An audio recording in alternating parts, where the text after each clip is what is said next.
तो ये topic ignorable नहीं है आपका और बहुत इंपॉर्टेंट है। 3 4 या 5 क्वेश्चन इससे एमसीक्यू जरूर पूछे जाएंगे। तो चलिए इसको डिफाइन करते हैं, कैसे जानेंगे। ये वीडियो इस टॉपिक पे 4 या 5 वीडियो बनेंगे, अभी मैं क्लियरली नहीं कह सकता, तो कंटेंट जितना कवर करूँगा उस हिसाब से डिपेंड करता है। तो चलिए इसको शुरुआत करते हैं। इससे पहले एक बात जरूर कहना चाहता हूँ कि आप सभी को वीडियो अगर पसंद आते हैं, वीडियो को शेयर करिए, कमेंट करिए, लाइक करिए और चैनल को प्रमोट करिए ताकि ज़्यादा से ज़्यादा लोगों तक मेरी बात पहुँच सके। चलिए शुरुआत करते हैं। Convergence of improper integral. तो देखिए डिफाइन करते हैं। इम्प्रॉपर इंटीग्रल है तो ऑब्वियसली प्रॉपर भी होगा। तो देखिए इंटीग्रल कितने तरह के होते हैं। इंटीग्रल होते हैं आपके 2 टाइप्स के। इंटीग्रल मैं लिख दे रहा हूं, जैसे इंटीग्रल क्या है आपका आई बराबर ए से b f x d x, ये इंटीग्रल है। ये 2 टाइप के होते हैं। पहला होता है प्रॉपर, दूसरा होता है इम्प्रॉपर। अब डिफाइन करते हैं प्रॉपर क्या होता है। प्रॉपर इंटीग्रल को डिफाइन करते हैं,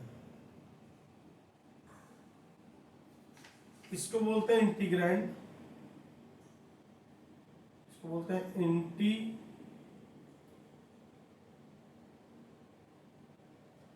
इंटीग्रैंड। तो प्रॉपर इंटीग्रल क्या होता है। An integral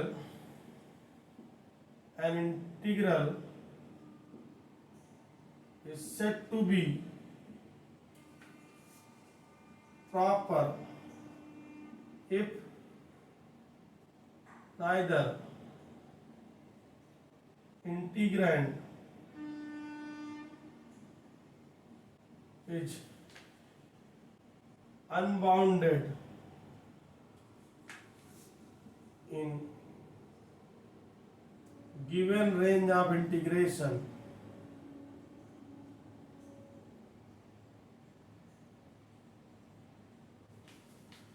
nor range of integration is infinite. An integral is said to be proper if neither integrand is unbounded ये in given range of integration a से b, इस range में आपका function unbounded नहीं हो रहा और ना ही range of integration is infinite. 2 चीजें अगर नहीं है, यानी फंक्शन अनबाउंडेड नहीं है इस रेंज में और रेंज भी आपकी फाइनाइट। फाइनाइट नहीं मतलब क्या, फाइनाइट है, ठीक है,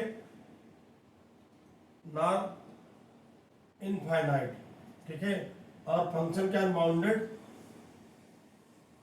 नहीं है। 2 चीजें अगर नहीं है, यानी रेंज ऑफ इंटीग्रेशन इनफाइनाइट नहीं है और function range of integration unbounded नहीं हो रहा, तो ये क्या कहलाएगा, ये हमारा प्रॉपर कहलाएगा। और कहते हैं proper integral is always convergent. Convergent को मैं शॉर्ट में कन्वर्जेंट पूरा स्पेलिंग लिख दे रहा हूं यहां पर, इसको शॉर्ट में ऐसे लिखूंगा ताकि बार बार पूरा लिखना पड़े। इज कन्वर्जेंट, ये लीजिए, ठीक है। तो प्रॉपर इंटीग्रल ऑलवेज कन्वर्जेंट होता है। अब बात करते हैं इम्प्रॉपर क्या है।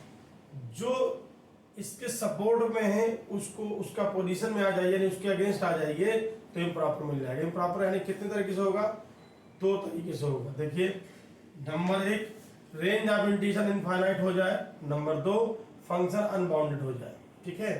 तो कहते हैं अब आते हैं इम्प्रॉपर में। इम्प्रॉपर कितने प्रकार से होगा। इम्प्रॉपर आपका 2 प्रकार से होगा। इम्प्रॉपर कितने से बनेगा,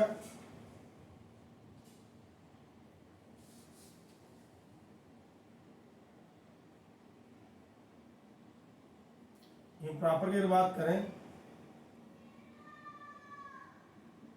either range of integration is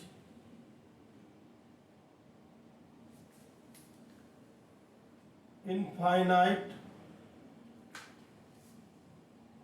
are function, function मतलब integrand is unbounded in given range of integration, यानी कि ये या तो ये होगा आइदर आर, या तो ये होगा या तो ये होगा। तो कितने तरह से इम्प्रॉपर मिले आपके, कहा जाए इम्प्रॉपर कितने प्रकार के हो गए, दो प्रकार के, टू टाइप्स। इसको बोलते हैं फर्स्ट काइंड, इसको बोलते हैं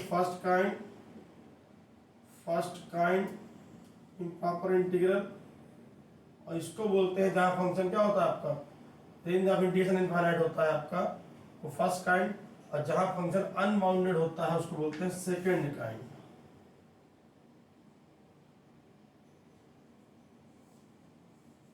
इसको बोलते हैं सेकेंड काइंड। तो जहां रेंज ऑफ इंटीग्रेशन इनफाइनाइट होता है वो फर्स्ट काइंड है, जहां फंक्शन अनबाउंडेड होता है वो सेकेंड काइंड है। ठीक, और आगे चलते हैं, फर्स्ट काइंड को और डिटेल में समझते हैं। तो आपने तो क्लियर कर लिया, फंक्शन आपका क्या होगा, रेंज ऑफ इंटीग्रेशन क्या है आपका, रेंज ऑफ इंटीग्रेशन क्या है आपका, इनफाइनाइट, वो आपका फर्स्ट काइंड का है। ठीक है, जैसे ये फर्स्ट काइंड मैं लिख दे रहा हूँ, ये भी फर्स्ट काइंड और ये भी फर्स्ट काइंड। ठीक, नहीं दिख रहा होगा एग्जाम्पल यहाँ पर साफ साफ, तो मैं इसके ऊपर लिख दे रहा हूँ माइनस इन्फिनिटी से जीरो साइन हाइपरबोलिक एक्स, यहाँ लिख दे रहा हूँ माइनस इन्फिनिटी से जीरो साइन हाइपरबोलिक एक्स, मैंने इसको यहाँ लिख दिया, ये लीजिए माइनस इन्फिनिटी से zero sine hyperbolic x dx. तो ये भी फर्स्ट काइंड। ठीक, सेकेंड काइंड मैंने कहा फंक्शन बाउंडेड हो, देखिए जब x बराबर जीरो रखेंगे आप तो इन्फिनिटी हो जाएगा, तो ये सेकेंड काइंड।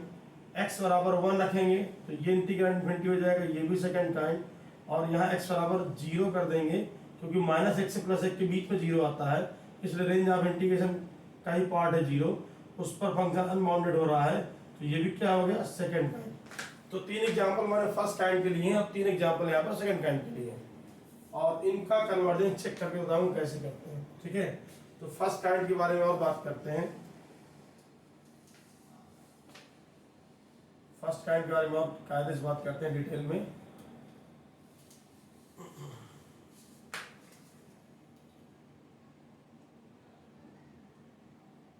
फर्स्ट काइंड,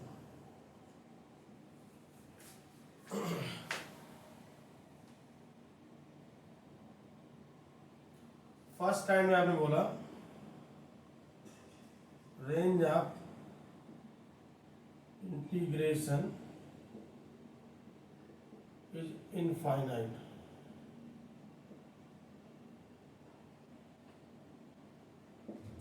अब ये कितने तरीके हो सकता है, देखिए या माइनस इन्फिनिटी से ए हो सकता है,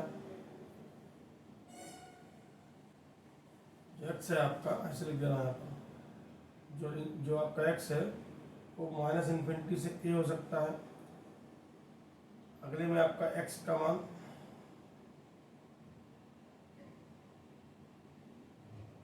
ए से इन्फिनिटी हो सकता है, और एक्स का मान ए से बी हो सकता है। ठीक है, सॉरी यहाँ पर माइनस इन्फिनिटी से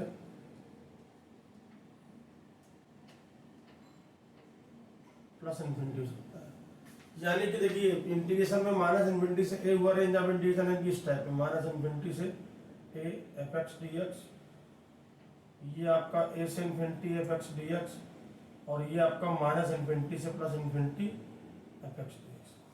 ये देखिए माइनस इन्फिनिटी से जीरो, ये इस टाइप का हो गया, जीरो से इन्फिनिटी ये इस टाइप का हो गया, माइनस इन्फिनिटी से प्लस इन्फिनिटी ये इस टाइप का हो गया। ये तीनों टाइप के मैंने एग्जाम्पल यहाँ पर कवर कर दिए हैं आपके लिए। ये तो फर्स्ट काइंड की बात होती है। ठीक ठीक है, अब बात करते हैं सेकंड काइंड की। सेकंड काइंड की बात करते हैं, फिर वर्किंग की बात करेंगे।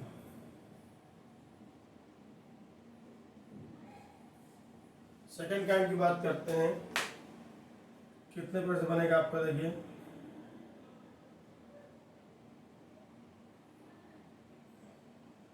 Unbounded at lower limit, unbounded at upper limit, unbounded at lower limit हो गया, अनबाउंडेड एट अपर लिमिट होगा, unbounded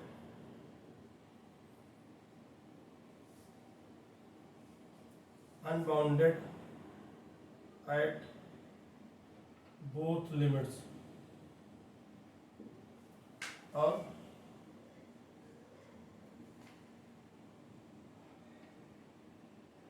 unbounded between A and B. A B का मतलब लोअर लिमिट का मतलब ए है, अपर लिमिट का मतलब बी है, और ये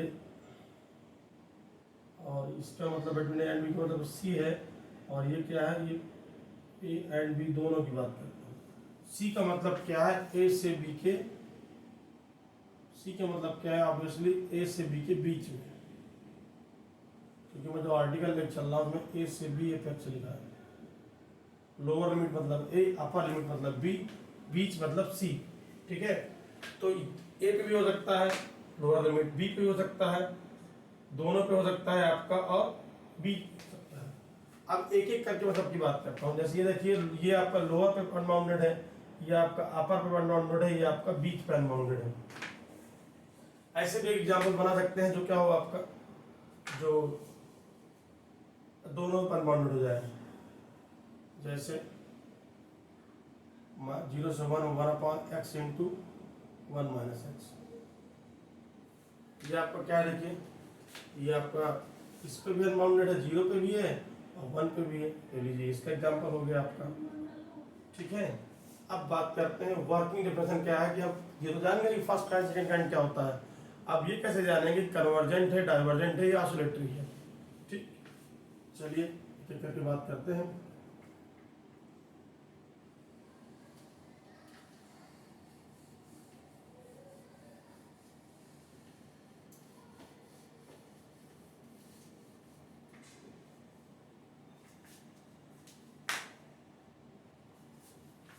सबसे पहले डाली फर्स्ट काइंड, फर्स्ट काइंड। देखिए इनफाइनाइट टू पॉइंट तो होता नहीं है, तो कहते हैं जब इनफाइनाइट आपका लिमिट में लिखा हो, यानी कि जैसे मान लीजिए ये लिखा है, ए से इनफाइनाइट लिखा है, इसे मान लीजिए आप ए से इनफाइनाइट एपेक्स लिखा है, तो आप इसको ऐसे लिखिए, limit x tends to infinite a से x f x d x, इसको ऐसे लिखिए। लिमिट देखिए इन्फिनिटी एक अप्रोच होती है, ना कि कोई पॉइंट होता है।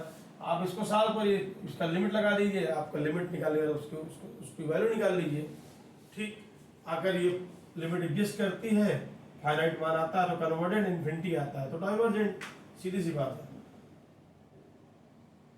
Convergent if limit exist that is give a finite value। ये हर बार लिखने की जरूरत नहीं मुझे, मैं बता दे रहा हूँ। Convergent if limit exist that is gives A finite value.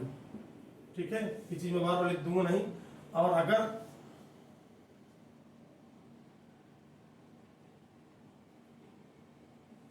Divergent if we get plus infinite और माइनस इनफाइनाइट। अगर हमको ये चीज बार बार लिखूंगा लिमिट के रूप में, मैं आपको हर बार नहीं लिखूंगा, बता दिया मैंने बार।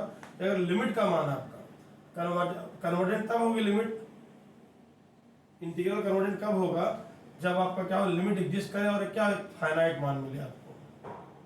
ठीक है, और लिमिट अगर इनफाइनाइट मिलता है तो क्या होगी, डाइवर्जेंट होगा। और अगर आपका neither plus minus infinite nor a finite value then oscillatory, ना कोई निश्चित मान आए और ना ही आपका इनफाइनाइट आए प्लस या माइनस, तो कहलाएगा ऑसिलेटरी कहलाएगा। ठीक है, ये सीधा सा कॉन्सेप्ट है सभी सवालों के लिए। तो चलिए बीच बीच में आप स्क्रीन शॉट ले लिए थे, कोई दिक्कत नहीं, तो आपको लिखने में या नोट बनाने में आसानी होगी। तो कन्वर्जेंट कब होगा, लिमिट का एक निश्चित मान आएगा। डाइवर्जेंट कब होगा, जब प्लस इनफाइनाइट या माइनस इनफाइनाइट आ जाए आपका। अगर कुछ भी इनमें से नहीं आता तो ऑसिलेटरी कहलाएगा आपका। ठीक, अब आगे बढ़ते हैं। इसी तरह से अगर हमारी दिक्कत यहाँ पे है, माइनस इन्फिनिटी से ए है एफ एक्स डी एक्स, तो आप इसको लिखेंगे limit x tends to infinity minus x से ए। अगर आपको दिक्कत है, आप लिमिट बी लिखे तो मैं बी लिख रहा हूँ, लीजिए एफ एक्स डी एक्स, ये हो गया।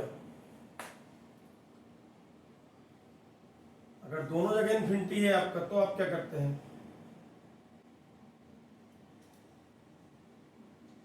इसका तरीका ये होता है, इसको दो भागों में स्प्लिट कर दीजिए, माइनस इन्फिनिटी से A F x d x और ए से infinity F x d x. अब इसको आप ऐसे लिखिए जैसे ऊपर लिखा आपने, इसको लिख देंगे limit x tends to minus infinity minus x से, यहाँ सी लिख दीजिए, कोई दिक्कत नहीं है, C f x d x, और इसका यहाँ लिख दीजिएगा limit x tends to infinite C से x f x d x, ऐसे लिख दीजिए इसको।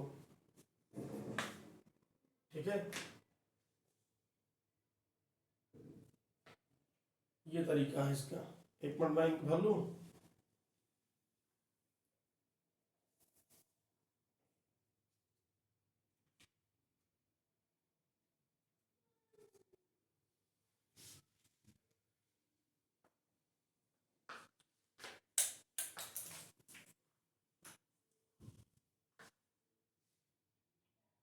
तो ये हुआ आपका फर्स्ट काइंड।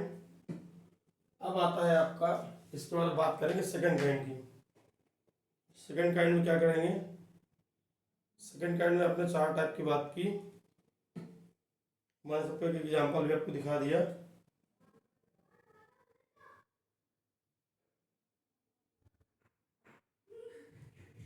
अब इसके देखिए बात करते हैं, और फिर ये मैं वर्किंग की बात कर रहा हूँ कि वर्किंग कैसे होगी, आप कैसे जानेंगे, मैं वर्किंग की बात कर रहा हूँ यहाँ पर।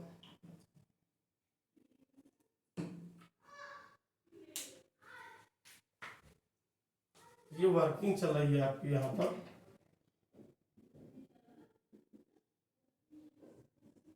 ठीक है, अब आइए सेकंड काइंड में।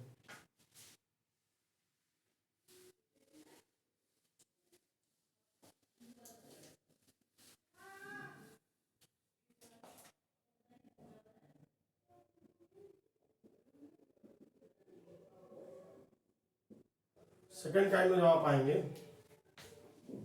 तो आपने कहा फंक्शन अनबाउंडेड हो रहा होगा, तो मान लीजिए ये आपका लिखा है फंक्शन अनबाउंडेड है आपका,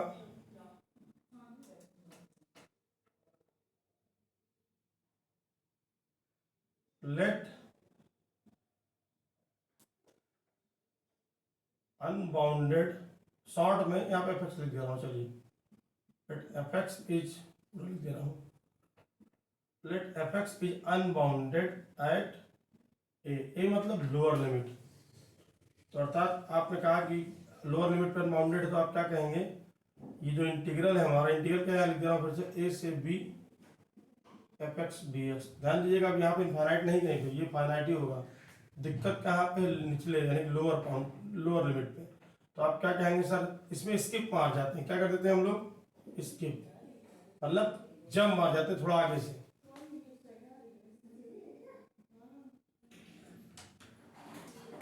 limit epsilon tends to 0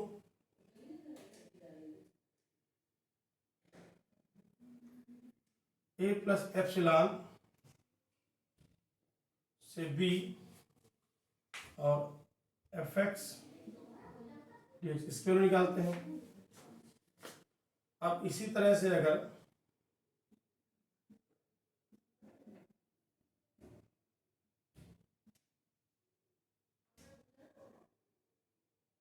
B पे है, ए से थोड़ा आगे चालू करते हैं, बी से थोड़ा पहले रुक जाएंगे,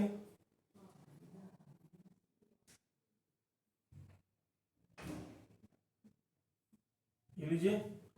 अब अगर दिक्कत बीच में है, let f x is unbounded at C, C क्या है आपका, सच दैट सी आपका ए से बी के बीच में। तो क्या करेंगे आप इसको तोड़ेंगे, limit epsilon 1 tends to 0 a से C minus epsilon 1 f x d x plus limit epsilon 2 tends to 0 C plus epsilon 2 और बी, और यहाँ लिख देंगे आप क्या, f x d x. C से आपने स्प्लिटिंग कर दी, सी से थोड़ा पहले हमने स्टार्ट किया और थोड़ा बाद हमने ये देखिए जब मार दिया, इसके बाद दिया, ये ए है, ये बी है और ये आपका सी है, और बड़ा बना के दिखाया जा रहा हूँ। ये मान लीजिए ए है और ये बी है और ये सी है, थोड़ा इसके पहले खत्म किया, थोड़ा इसके बाद हमने चालू किया। तो ए से सी माइनस एप्सिलॉन और c plus f c minus epsilon 1 और सी प्लस एप्सिलॉन 2 से हमारा बी हो गया। ठीक है, तो ये तरीका हुआ। क्योंकि दो एप्सिलॉन यूज किए इसलिए एप्सिलॉन 1 और 2 मैंने यहाँ पर कर दिया। आप एप्सिलॉन भी कर दोगे तो भी कोई इशू नहीं, दोनों जगह एप्सिलॉन लिख दो तो भी कोई इशू नहीं। अब अगर अनबाउंडेड दोनों पे हो रहा है, ए और बी दोनों पे, तो क्या करेंगे आप, if f x is unbounded at a as well as b, दोनों पे अनबाउंडेड हो रहा है, तो आप क्या करेंगे, तो एक इंटरमीडिएट इंट्रोड्यूस करा देंगे, ए से b f x d x, और सॉरी ए से सी और सी से b f x d x. इसके आगे मुझे बताने की आवश्यकता नहीं है, अनबाउंडेड ए पे है तो ये इसको आगे लिख देंगे अगले स्टेप में, अनबाउंडेड बी पे है तो इसको अगले स्टेप में ये लिख देंगे, तो ये दोनों लिमिट का सम आ जाएगा। अब बात वही है कि प्रत्येक लिमिट अगर एक निश्चित मान देती है तो ओवरऑल निश्चित मान मिल जाएगा, तो कन्वर्जेंट आ जाएगा। अगर कोई भी इन्फिनिटी आ गया तो सब गड़बड़ हो गया आपका, तो वो क्या हो जाएगा, इनफाइनाइट मान आ जाएगा, तो क्या हो जाएगा, डाइवर्जेंट हो जाएगा। अगर कोई मान एक ऐसा मान आ रहा जो आपका एग्जिस्ट करता है, दूसरा एग्जिस्ट नहीं करता, लेकिन निश्चित मान निकल कर नहीं आ रहा, तो भी क्या हो जाएगा, ऑसिलेटरी हो जाएगा आपका। ठीक है, तो सबके मान अगर यूनिक आ जाए तो कन्वर्जेंट, अगर इन्फिनिटी आ जाए प्लस या माना तो डाइवर्जेंट, और कुछ नियत ना आए तो आपका ऑसिलेटरी। ठीक, तो ये तरीका हुआ, ये वर्किंग है इसकी। ठीक है, इसका मैं शॉर्टकट में मतलब नहीं बताऊंगा आपको, पहले इसका प्रॉपर तरीका सीख लीजिए, फिर इसको शॉर्टकट में बताऊंगा कि इसकी हो सकता है कि नहीं है। इसके अब आगे बात करते हैं, ये तो मैंने वर्किंग की बात कर ली सबकी।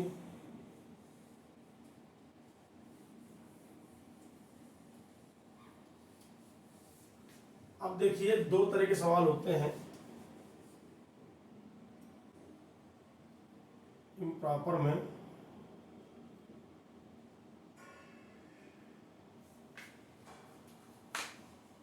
एक होता है सॉल्वेबल, एक होता है अनसॉल्वेबल। सॉल्वेबल मतलब यूजुअल मेथड ऑफ इंटीग्रेशन से solvable, usual method of integration से आप इसको सॉल्व कर सकते हैं, और यूजुअल मेथड ऑफ इंटीग्रेशन से आप इसको सॉल्व नहीं कर सकते। और जब सॉल्व नहीं कर सकते, जैसे दो तरह के बुखार होते हैं, एक इंटरनल होता है, एक एक्सटर्नल होता है। इंटरनल बुखार की जब बात करते हैं तो आपको वो टेस्ट करने पे ही पता चलेगा इसको अंदर से बॉडी में बुखार है, बल्कि एक्सटर्नल को आप कोई व्यक्ति आम आदमी हाथ छू के देखेगा तो उसको पता चल जाएगा इसको बुखार है। तो वैसे ये भी होता है कि सॉल्वेबल तो पता चल जाएगा आपका क्या, प्लस माइनस इन्फिनिटी, प्लस आई इन्फिनिटी या इन्फिनिटी कुछ भी आया तो डाइवर्जेंट, फाइनाइट वैल्यू आई फाइनाइट तो कन्वर्जेंट, और आपका नॉट नन ऑफ दीज आया आपका तो ऑसिलेटरी, तो ऑसिलेटरी बड़ा सिंपल है। प्लस माइनस इन्फिनिटी कुछ भी आ जाए तो डाइवर्जेंट, फाइनाइट आ जाए तो कन्वर्जेंट, कुछ भी ना क्लियर है मतलब कि फिक्स मानना है तो आपको ऑसिलेटरी। अनसॉल्वेबल या नॉन सॉल्वेबल का मतलब क्या है, आप इसको जब सॉल्व नहीं कर पाएंगे तो मान कैसे पता चलेगा। तो कहते हैं इसके लिए क्या बने हैं, टेस्ट बने हैं, टेस्ट बेस्ड, इसके लिए टेस्ट बने हैं। टेस्ट बताएगा कि इसको बुखार है कि नहीं, जैसे मैंने कहा बॉडी में से टेस्ट बताएगा कि कन्वर्जेंट है कि डाइवर्जेंट है कि ऑसिलेटरी है। ठीक है, तो आज इस वीडियो में जो बात करने वाला हूं वो सवाल सॉल्वेबल हैं। आप हर सवाल को करके देखिए, अगर करके देखते हैं आंसर आता तो तुरंत बता देंगे आप, और करने में सक्षम नहीं है तो फिर टेस्ट का सहारा लेना पड़ेगा। इस वीडियो में आपको ऐसे सवाल कवर कर रहा हूँ जिनको आप इजीली सॉल्व कर सकते हैं, और नेक्स्ट वीडियो से जो बताऊंगा आपको वो अनसॉल्वेबल बाय यूजुअल मेथड्स होगा। उसके लिए हमको टेस्ट ही लगाना पड़ेगा। टेस्ट बताएगा कि इसमें क्या है, कि कन्वर्जेंट है या डाइवर्जेंट है या ऑसिलेटरी जो भी है। ठीक है, तो चलिए पहले आप इनकी बात करते हैं।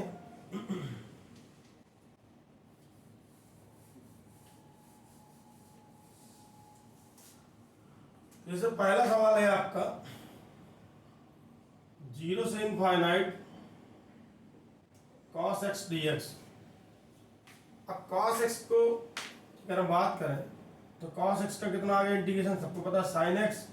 और अब आप देखिए दो तरीके होते हैं करने के, एक तो प्रॉपर तरीका ये होता है कि आप यहाँ लिख दें limit x tends to infinite 0 से x और cos x dx। cos x का इंटीग्रेशन कितना आ गया sin x, limit x tends to infinity sin x और माइनस sin x के मान 0 पे कितना आ गया sin 0, तो ये तो आ गया 0। तो limit x tends to infinity क्या आ गया sin x माइनस 0। तो limit x tends to infinite sin x का मतलब क्या है, यहाँ लिखेंगे an oscillating value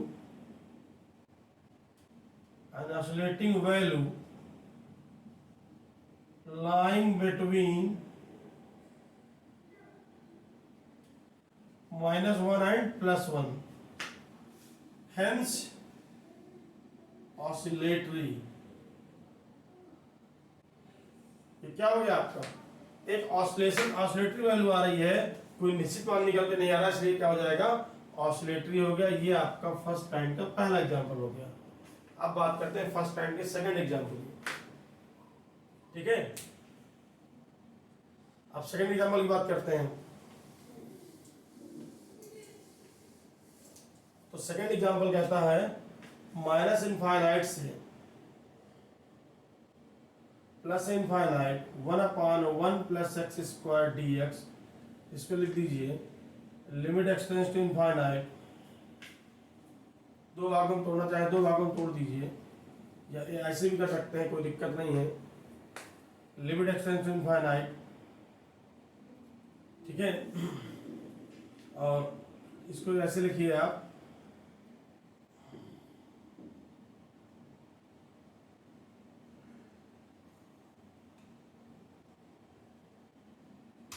ये हो जाएगा आपका limit x tends to infinite, और ये हो जाएगा -x से इनफाइनाइट। और देखिए यहाँ पर दोनों जगह दिक्कत है, दोनों जगह इन्फिनिटी है, तो यहाँ -x से क्या कर दीजिए x कर दीजिए, और ये आ जाएगा आपका 1/1 + x² dx। तो कितना हो जाएगा आपका tan इनवर्स x आ गया आपका, और यहाँ पर कितना हो जाएगा देखिए -x से +x, और यहाँ पर limit x tends to infinity. आप सब जानते हैं ये हो जाएगा लिमिट इनफिनिटी, ये हो जाएगा 2 tan इनवर्स x। ठीक है, और ये कितना हो जाएगा टू tan इनवर्स एक्स, तो कितना आ गया आपका two tan inverse infinite 2 × π/2, final answer आ गया पाई। कुछ लोग कहते हैं यार इसको ऐसे भी कर सकते हैं, या क्या limit extend to infinite minus x से सी लिख दीजिए या जीरो लिख दीजिए, बीच का एक इंटरमीडिएट 1/1 + x² dx, और फिर लिखिए limit extend to infinite zero से x 1/1 + x² dx, तो कितना आ जाएगा, ये आ जाएगा limit extend to infinite tan inverse x, और ये हो गया आपका -x to 0, और ये हो गया limit extend to infinite tan inverse x, और ये हो गया आपका 0 से x, तो ये हो जाएगा आपका limit extend to infinite minus का tan इनवर्स x, देखिए माइनस माइनस क्या हो जाएगा, tan इनवर्स 0 0 हो जाएगा, माइनस माइनस प्लस, और यहाँ से भी कितना आ जाएगा limit extend to infinite tan inverse x, finally कितना आ गया, वही चीज़ आ गई limit extend to infinite 2 tan inverse x, ये लीजिए यही आंसर आ गया, फिर से आंसर कितना आ जाएगा, पाई आ जाएगा। ठीक है, इसके बाद आगे बात करते हैं नेक्स्ट एग्जांपल की। तो ये चूंकि एक निश्चित मान निकल के आएगा, इसलिए क्या हो जाएगा, कन्वर्जेंट हो जाएगा, चूंकि एक सर्टेन वैल्यू आ रही है आपकी, तो ये कन्वर्जेंट हो गया। अब आगे बात करते हैं, नेक्स्ट है आपका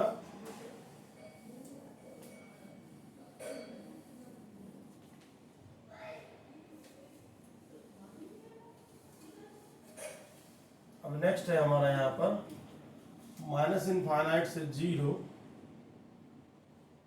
साइन हाइपरबोलिक x, इसको आप लिख सकते हैं लिमिट एक्सटेंड्स टू इनफाइनाइट और -x to 0, इसको e के पावर x प्लस e के पावर माइनस e के पावर -x/2, आप ये सब जानते हैं, तो कितना आ जाएगा लिमिट एक्सटेंड्स टू इनफाइनाइट और 1/2 कर दीजिए बाहर, e to the power x का होगा e to the power x minus e की पावर माइनस का minus minus plus e to the power -x, और 0 से -x से 0, ये आ गया 1/2 लिमिट एक्सटेंड टू इनफाइनाइट, ये आ गया 2 minus e to the power -x plus e to the power +x। ठीक है, तो ये आ गया आपका, ये आ गया 1 इन्फिनिटी कर देंगे आप इसको, जब आप इसको इन्फिनिटी कर देंगे तो कितना हो जाएगा, देखिए 1/2 लिमिट एक्सटेंस टू, पहले पुट कर दीजिए, ये आ गया 2 - 0 प्लस इनफाइनाइट, फाइनली आ गया माइनस इनफाइनाइट, तो क्या माइनस इनफाइनाइट आ जाएगा, 1 माइनस इनफाइनाइट कितना आ जाएगा, माइनस इनफाइनाइट, तो ये क्या हो गया, देखिए आपका ये डाइवर्जेंट आ गया, प्लस माइनस इनफिनिटी आ जाए तो डाइवर्जेंट। ठीक है, तो ये इसका आंसर हो गया। ठीक, इसके बाद आगे बात करते हैं, अब आते हैं सेकंड काइंड में।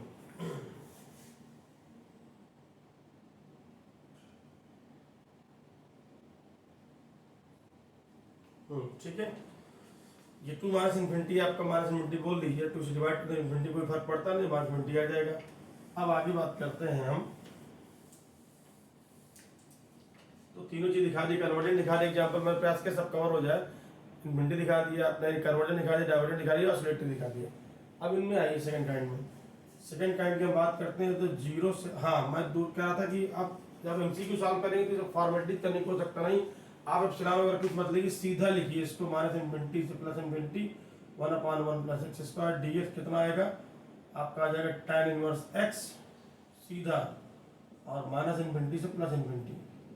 वो तो टेक्निकल तरीके की बात करता है, नियम जो होता है कि इसको ऐसे लिखा नहीं जाता है, लिमिट कोई वैल्यू थोड़ी ना तो आप ऐसे लिख देंगे, लेकिन जब एग्जाम में हम करते हैं तो ये चीज़ें सीधा ही चलती हैं। तो कितना आ गया, पाई आ गया।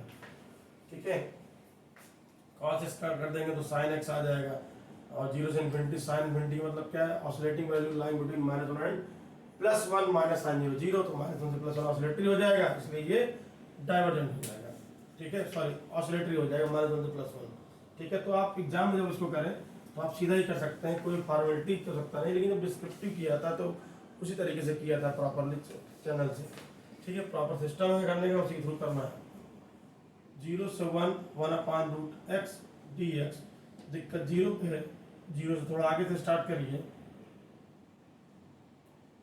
Zero plus epsilon 1/√1 plus x d x limit epsilon tends to zero, epsilon से 1/x, इसको ऊपर लिख जाइए तो कितना आ जाएगा x⁻⁻1/2 dx। तो limit epsilon tends to zero, इसका इंटीग्रेशन आएगा x⁻⁻1/2 प्लस 1 कितना हो जाएगा +1/2, और 1/2 बटे में आएगा तो यहाँ पर 2 आ जाएगा। और लिमिट क्या हो गई आपकी लिमिट लगी है एप्सिलॉन से 1, तो कितना आ जाएगा 2 into limit epsilon tends to zero, ये आ गया 1 माइनस एप्सिलॉन के पावर 1/2। और इसकी जब हम बात करें एप्सिलॉन रख दिया 0 तो आंसर कितना आ गया 2 इंटू 1 कितना आ गया 2। तो ये क्या होगा convergent. Competitive point of view से अगर आप इसको करेंगे तो आप सीधा इसको लिखेंगे 2 इंटू एक्स की पावर 1/2 इंटीग्रेशन करने के बाद 0 से 1, तो 2 इंटू 1 माइनस 0 फाइनली कितना आ गया 2 आ गया। ये तरीका तो आप सीधा लिख देंगे कन्वर्जेंट है, काम खत्म। ठीक है, मैं दोनों तरीके बता रहा हूँ आपको। इसके बाद हम इसकी बात करते हैं, इसको कैसे करेंगे आप। मैंने सारे टाइप के एग्जाम्पल कवर करने का पूरा प्रयास किया है। और 0 से 1 लिखा है आपका 1/√1 माइनस एक्स डी। दिक्कत कहाँ पे, अपर लिमिट पे है। तो limit epsilon tends to 0 to 1 minus epsilon 1/√1 minus x d x. ठीक है, इसका जब इंटीग्रेशन करेंगे तो ये आप सब जानते हैं -1/2 आएगा। और तो इस माइनस एक्स का आपका यहाँ पर 2 हो जाएगा माइनस का, लिमिट एप्सिलॉन टेंस टू 0, और 1 minus x to the power 1/2 हो जाएगा। और लिमिट क्या है आपकी 0 से 1 माइनस एप्सिलॉन, तो कितना हो जाएगा -2। और जब यहाँ पर लिखेंगे आप इसको एक्स की वैल्यू रखेंगे 1 माइनस एप्सिलॉन, तो 1 कैंसिल आउट हो जाएगा, ये आ जाएगा एप्सिलॉन के पावर 1/2। और जब एक्स की वैल्यू 0 पुट करेंगे तो यहाँ पर आ जाएगा -1, तो ये हो जाएगा -2 इंटू 0 माइनस 1 प्लस का 2 आ गया। इसको आप सीधा इंटीग्रेशन करें एग्जाम में तो कितना आएगा 1 माइनस एक्स के पावर -1/2 इंटू -2, सॉरी +1/2 आएगा। और लिमिट आप लगाएंगे 0 से तो -2, और यहाँ जाएगा एक्स वैल्यू 1 पुट करेंगे तो 0, और माइनस कितना आ जाएगा 1 आ जाएगा, ये आ जाएगा 2। कम्पिटिटिव पॉइंट से ये तरीका है, ये प्रॉपर वे लिखने का। तो जब 2 आ गया तो कितना हो गया कन्वर्जेंट हो गया। अब बात करते हैं लास्ट एग्जाम्पल की। दिक्कत बीच पे है, ठीक है, स्क्रीनशॉट ले लिया करीब बीच में। बहुत अच्छा होगा आप चाहे आप वीडियो देखते हुए एक नोट्स बनाते चलें, तो आपका कंटेंट हमेशा के लिए परमानेंट हो जाएगा, तो फिर आपको दोबारा दिक्कत नहीं होगी आपको।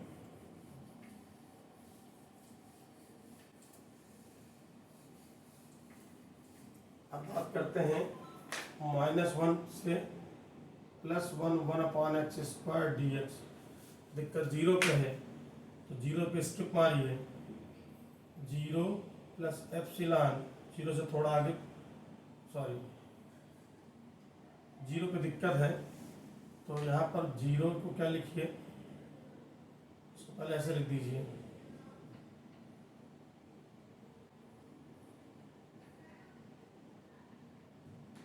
अब मैंने कहा आपको दिक्कत 0 पे है।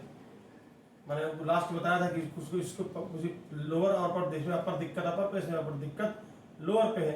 तो इसको लिख दीजिए limit epsilon 1 tends to 0 -1 0 minus epsilon 1, मतलब यहाँ पर जानबूझकर 0 लिख रहा था ताकि उससे पहले बदल जाए आपको x² dx, नहीं तो माइनस एप्सिलॉन 1 लिख सकता था। और 0 प्लस एप्सिलॉन 2 लिख दे रहा हूँ यहाँ पर, और यहाँ लिख दे रहा हूँ मैं लिमिट एप्सिलॉन 2 टेंस टू 0, और यहाँ पर 1/x² dx। तो ये कितना आ गया देखिए, ये आ गया माइनस का 1/x, और माइनस यहाँ लगा दे रहा हूँ limit epsilon 1 tends to 0, limit है आपकी -1 से माइनस एप्सिलॉन 1, और यहाँ जाएगा लिमिट एप्सिलॉन 2 टेंस टू 0, यहाँ भी माइनस हो जाएगा, और ये हो जाएगा 1/x एप्सिलॉन 2 से 1। तो ये आ जाएगा माइनस,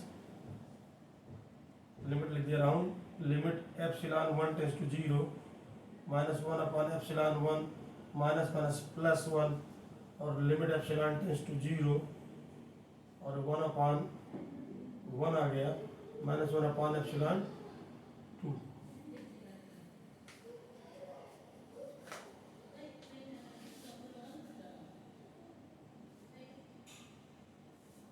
ठीक है, तो यहाँ पर देखिए कितना आ गया आपका,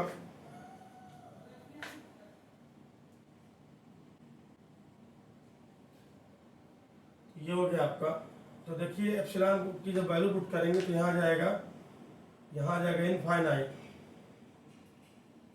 और यहाँ भी क्या आ जाएगा आपका इनफाइनाइट आ जाएगा। तो ये 1 क्या कर लेगा 1, ठीक है। तो ये आपका आ जाएगा फाइनली इनफाइनाइट, और इस केस में क्या हो जाएगा आपका ये डाइवर्जेंट, इन्फिनिटी बाई इन्फिनिटी कितना हो जाएगा डाइवर्जेंट हो जाएगा आपका। ठीक है, तो ये आपका क्या हो गया, ये इस केस में डाइवर्जेंट हो गया आपका। और इसको अब देखिए यहाँ पर मैंने आपसे जैसे कहा ये सवाल है आपका, और इसको जब आप करेंगे तो इसको ये हिस्सा करेंगे मान लीजिए 2 भागों में तोड़ करके। अब इस हिस्से को आप नहीं एप्सिलॉन की फॉर्मेलिटी पूरा करना चाहते तो यहाँ से कर लीजिए इसको, तो कितना आएगा आपको क्लियर हो जाएगा वैसे।